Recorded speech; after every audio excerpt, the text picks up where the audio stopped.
Bagaimana sebenarnya seorang yang dapat dikatakan beriman itu? Beberapa kali saya melihat ilustrasi orang tentang iman, dan apa yang saya lihat di situ menunjukkan bahwa iman itu membuat orang berani untuk melangkah, berani untuk bergerak, walaupun di depannya terdapat banyak bahaya. Dan di sini saya mengerti bahwa iman berarti bukan diam saja di tempat.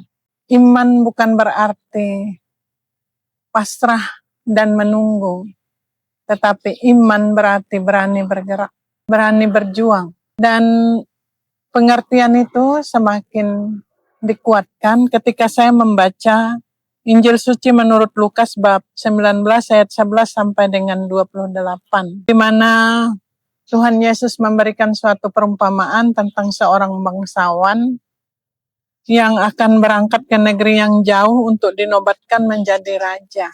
Dan ia memanggil 10 hambanya dan memberikan kepada mereka 10 mina.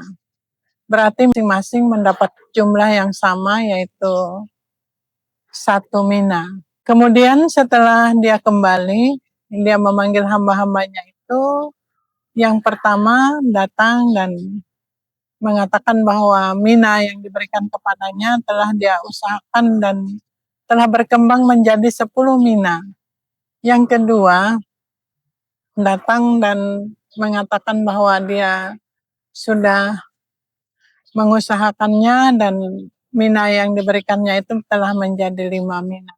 Dan Tuhan itu memuji mereka atas usaha dan upaya mereka.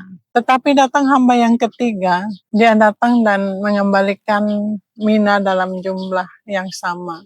Dia tidak mengusahakan apa-apa karena dia takut, dia berpikir negatif bahwa dia harus mengusahakan sesuatu yang kemudian akan diberikan kepada orang lain. Jadi dia tidak berbuat apa-apa dengan mina yang diberikan kepadanya. Nah, di sini saya melihat bahwa seorang yang beriman itu dia tidak akan diam di tempat dan imannya akan semakin berkembang. Dia berani melakukan segala sesuatu yang berkaitan dengan iman tersebut, sehingga imannya tidak mati. Karena seorang yang beriman, dia berani menghadapi resiko.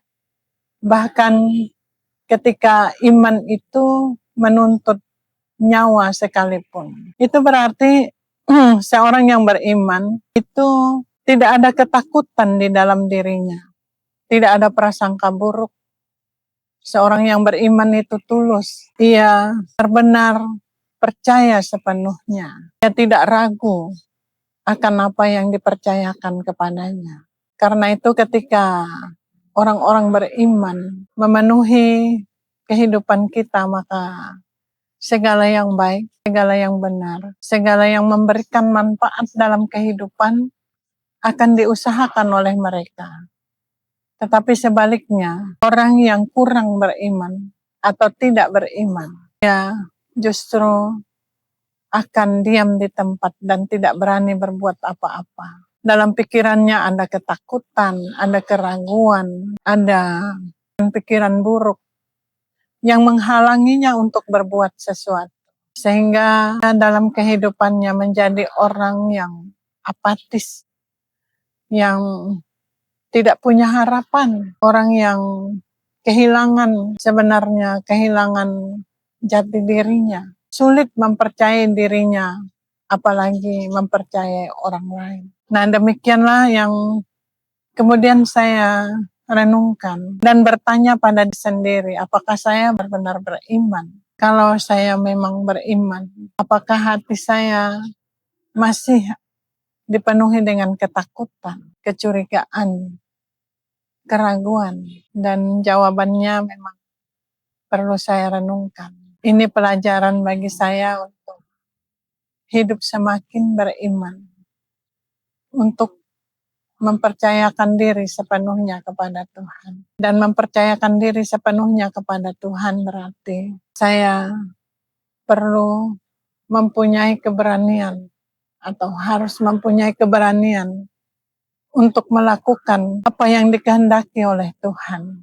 Walaupun yang diminta dan dikehendaki oleh Tuhan itu akan mengandung bahaya, bahkan bagi keselamatan hidup saya.